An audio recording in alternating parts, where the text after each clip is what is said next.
الحمد لله الذي أنزل على عبده الكتاب ولم يجعل له عوجا قيما لينذر بأسا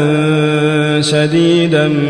من لدنه ويبشر المؤمنين الذين يعملون الصالحات أن لهم أجرا حسنا ماكثين فيه أبدا وينذر الذين قالوا اتخذ الله ولدا ما لهم به من علم ولا لآبائهم كبرت كلمة تخرج من أفواههم إن يقولون إلا كذبا فلعلك باخع نفسك على آثارهم إن لم يؤمنوا بهذا الحديث أسفا إنا جعلنا ما على الأرض زينة لها لنبلوهم أيهم أحسن عملا وإنا لجاعلون ما عليها صعيدا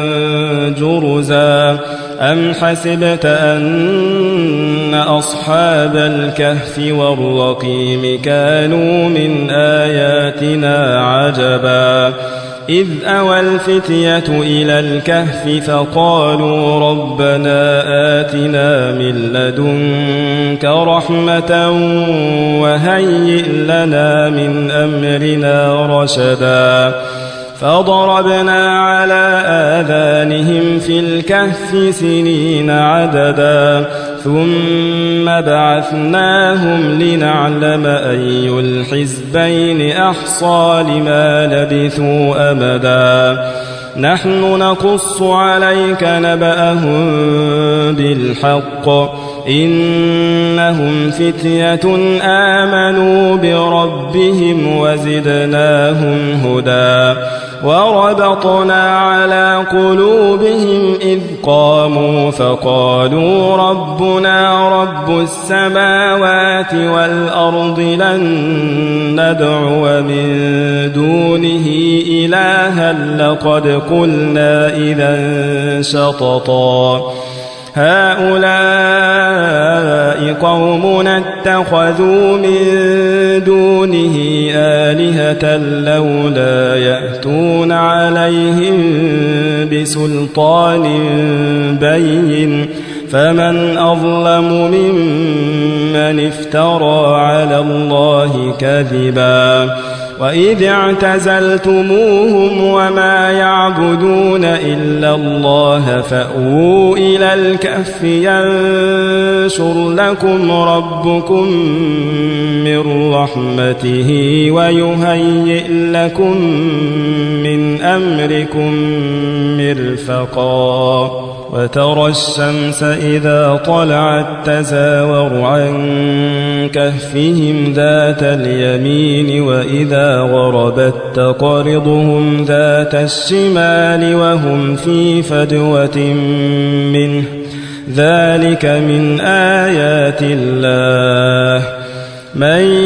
يهد الله فهو المهتد ومن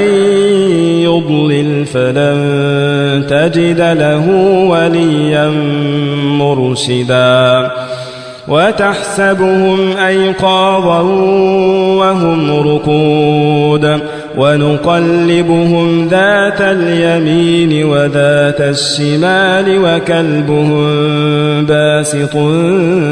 ذراعيه بالوصيد لو اطلعت عليهم لوليت منهم فرارا ولملئت منهم رعبا وكذلك بعثناهم ليتساءلوا بينهم قال قائل منهم كم لبثتم قالوا لبثنا يوما أو بعض يوم قالوا ربكم أعلم بما لبثتم فابعثوا أحدكم بورقكم هذه إلى المدينة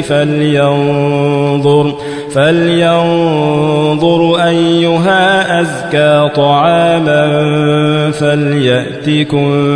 برزق منه وليتلطف ولا يشعرن بكم أحدا إنهم إن يظهروا عليكم يرجموكم أو يعيدوكم في ملتهم ولن تفلحوا إذا أبدا وكذلك أعثرنا عليهم ليعلموا أن وعد الله حق وأن الساعة لا ريب فيها إذ يتنازعون بينهم أمرهم فقالوا بنوا عليهم بنيانا ربهم أعلم بهم قال الذين غلبوا على أمرهم لنتخذن عليهم مسجدا سيقولون ثلاثة رابعهم كلبهم ويقولون خمسة سادسهم كلبهم رجما بالغيب ويقولون سبعة وثامنهم كلبهم قل ربي أعلم بعدتهم ما يعلمهم إلا قليل فلا تمار فيهم إلا مراء ظاهرا ولا تستفت فيهم منهم أحدا ولا تقولن لشيء إني فاعل ذلك غدا إلا أن يشاء الله واذكر ربك إذا نسيت وقل عسى أن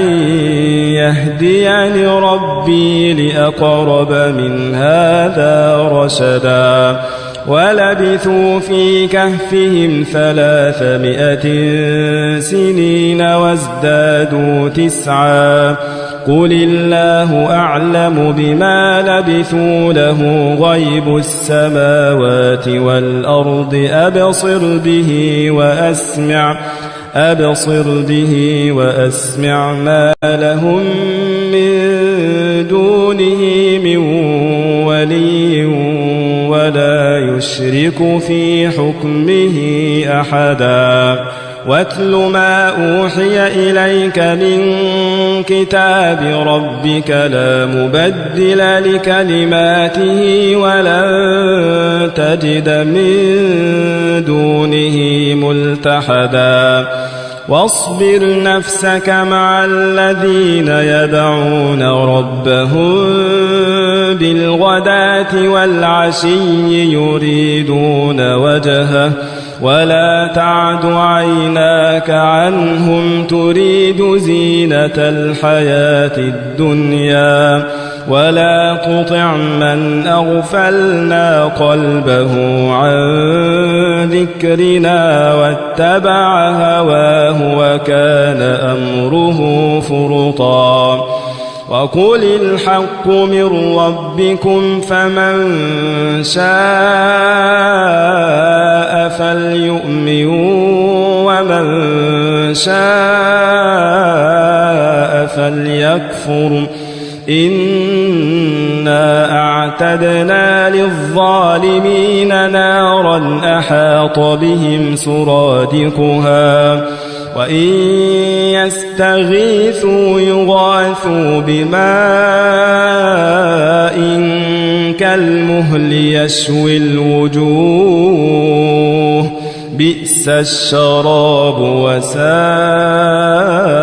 مرتفقا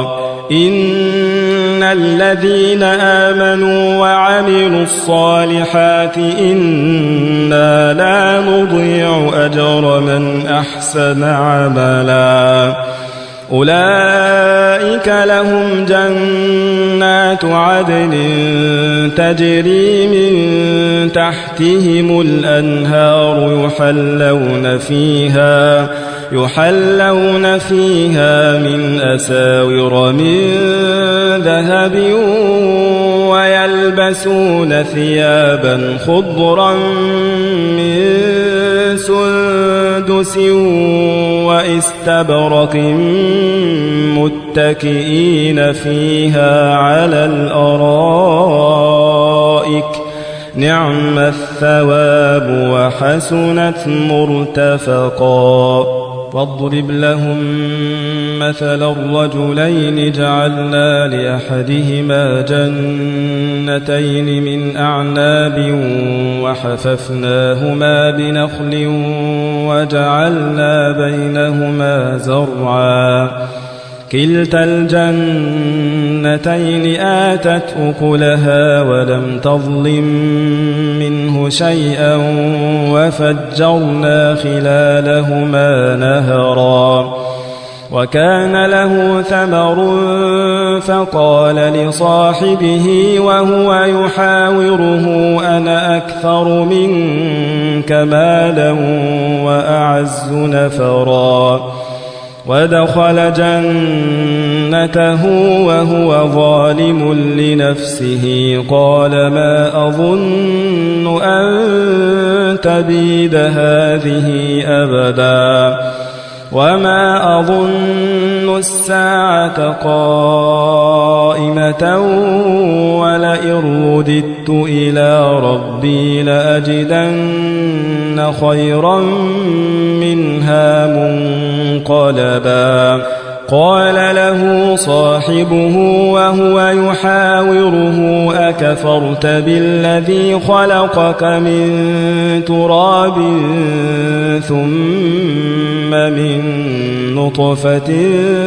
ثم سواك رجلا لكن هو الله ربي ولا أشرك بربي أحدا ولولا إذ دخلت جنتك قلت ما شاء الله لا قوة إلا بالله إن ترني أنا أقل منك مالا وولدا فعسى ربي أن يؤتيني خيرا من جنتك ويرسل عليها حسبانا من السماء فتصبح صعيدا زلقا أو يصبح ماؤها غورا فلن تستطيع له طلبا وأحيط بثمره فأصبح يقلب كفيه على ما أنفق فيها وهي خاوية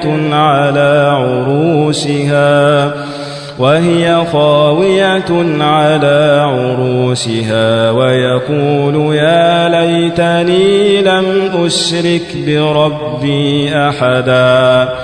ولم تكن له فئة ينصرونه من دون الله وما كان منتصرا هنالك الولاية لله الحق هو خير ثوابا وخير عقبا واضرب لهم مثل الحياة الدنيا كماء أنزلناه من السماء فاختلط به نبات الأرض فأصبح هشيما تذروه الرياح وكان الله على كل شيء مقتدرا المال والبنون زينة الحياة الدنيا والباقيات الصالحات خير عند ربك ثوابا وخير أملا ويوم نسير الجبال وترى الأرض بارزة وحشرناهم فلم نغادر منهم أحدا وعرضوا على ربك صفا لقد جئتمونا كما خلقناكم أول مرة بل زعمتم أن لن نجعل لكم موعدا ووضع الكتاب فترى المجرمين مشفقين مما فيه ويقولون يا ويلتنا ما لهذا الكتاب لا يغادر صغيرة ولا كبيرة إلا أحصاها ووجدوا ما عملوا حاضرا ولا يظلم ربك أحدا وإذ قلنا للملائكة اسجدوا لآدم فسجدوا إلا إبليس كان من الجن ففسق عن أمر ربه أفتتخذونه وذريته أولياء من دوني وهم لكم عدو بئس للظالمين بدلا ما أشهدتهم خلق السماوات والأرض ولا خلق أنفسهم وما كنت متخذ المضلين عضدا ويوم يقول نادوا شركائي الذين زعمتم فدعوهم فلم يستجيبوا لهم وجعلنا بينهم موبقا ورأى المجرمون النار فظنوا أنهم مواقعوها ولم يجدوا عنها مصرفا ولقد صرفنا في هذا القرآن للناس من كل مثل وكان الإنسان أكثر شيء جدلا وما منع الناس أن يؤمنوا إذ جاءهم الهدى ويستغفروا ربهم إلا أن تأتيهم سنة الأولين أو يأتيهم العذاب قبلا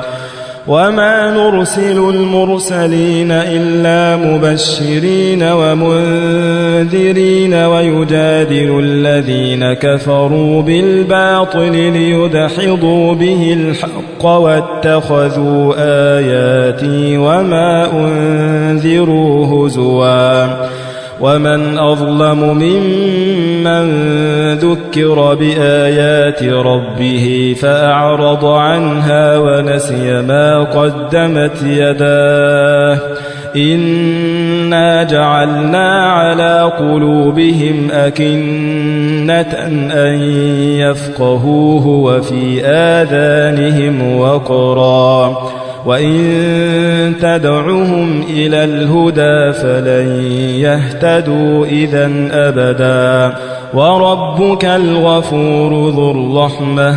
لو يؤاخذهم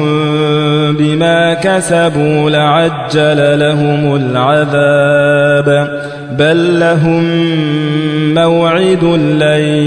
يجدوا من دونه موئلا وتلك القرى أهلكناهم لما ظلموا وجعلنا لمهلكهم موعدا وإذ قال موسى لفتاه لا أبرح حتى أبلغ مجمع البحرين أو أمضي حقبا فلما بلغا مجمع بينهما نسيا حوتهما فاتخذ سبيله في البحر سربا فلما جاوزا قال لفتاه آتنا غداءنا لقد لقينا من سفرنا هذا نصبا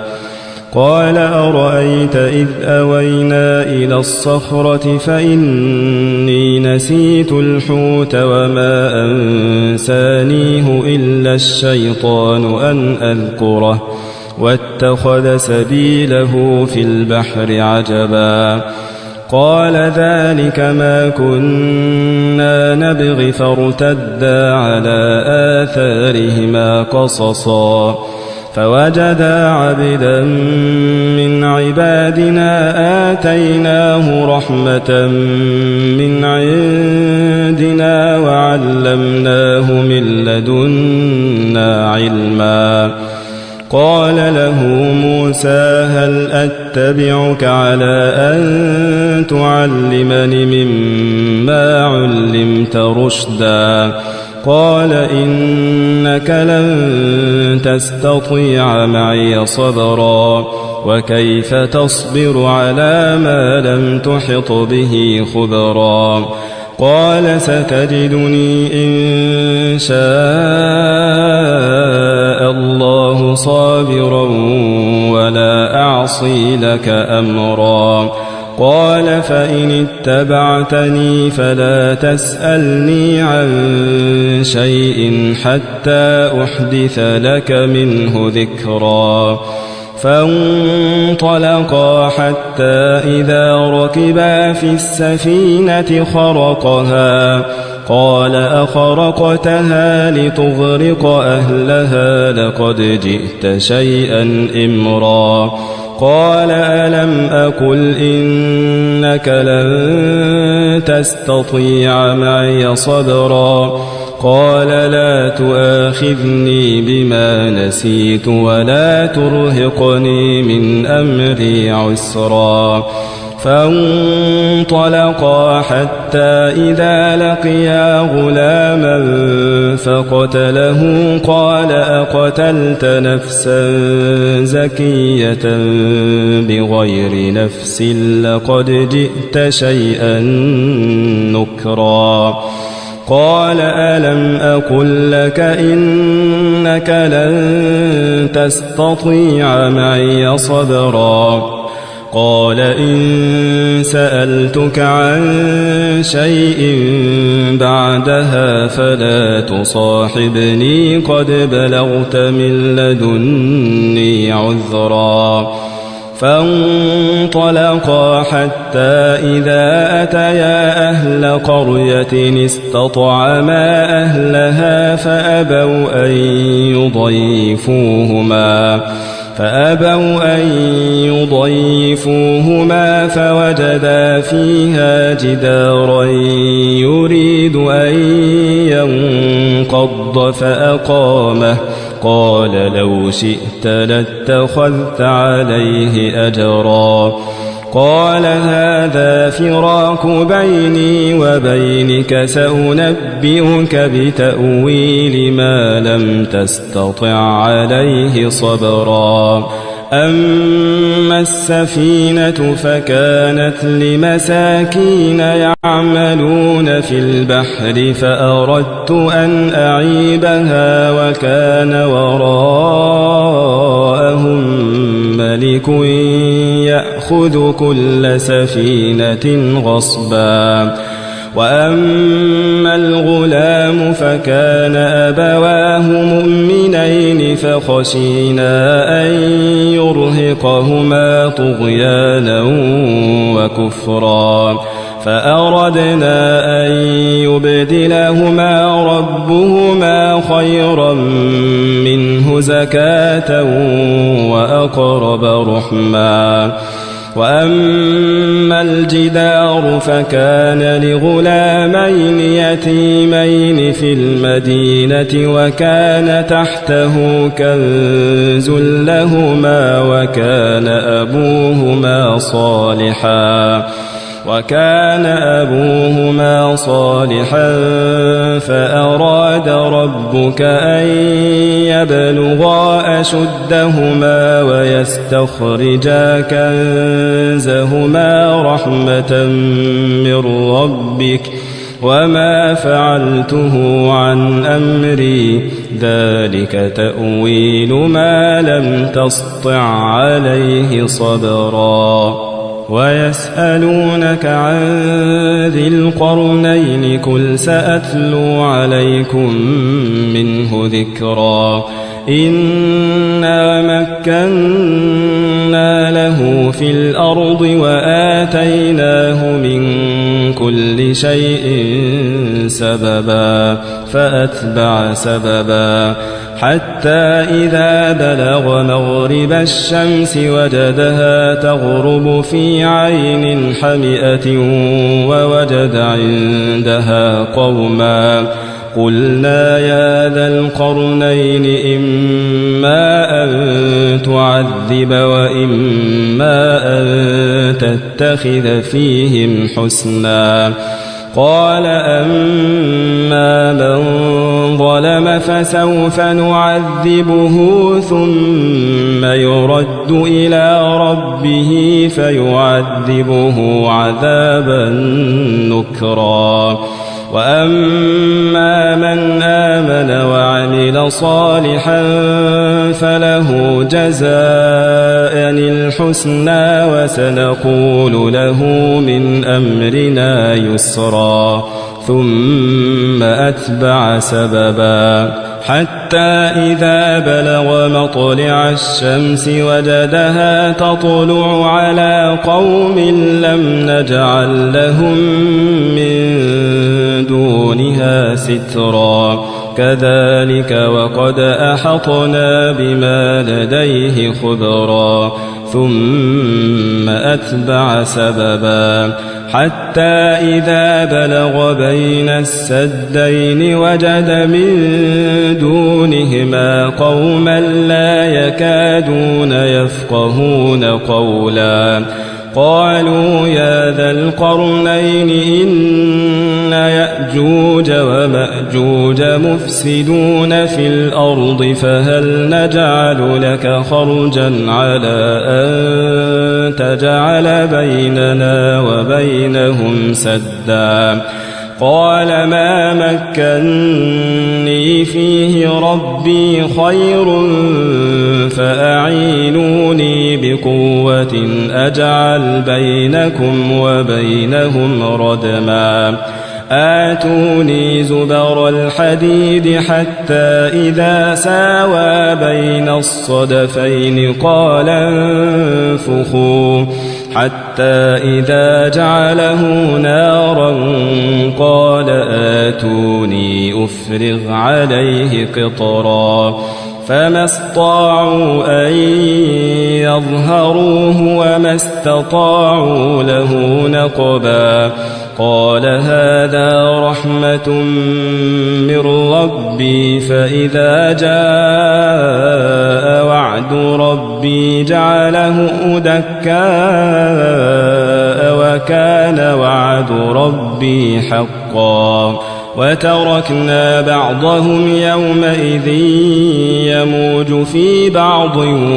ونفخ في الصور فجمعناهم جمعا وعرضنا جهنم يومئذ للكافرين عرضا الذين كانت أعينهم في غطاء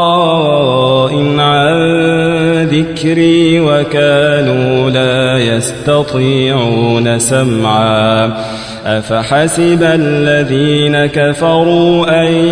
يتخذوا عبادي من دوني أولياء إنا أعتدنا جهنم للكافرين نزلا قل هل ننبئكم بالأخسرين أعمالا الذين ضل سعيهم في الحياة الدنيا وهم يحسبون أنهم يحسنون صنعا أولئك الذين كفروا بآيات ربهم ولقائه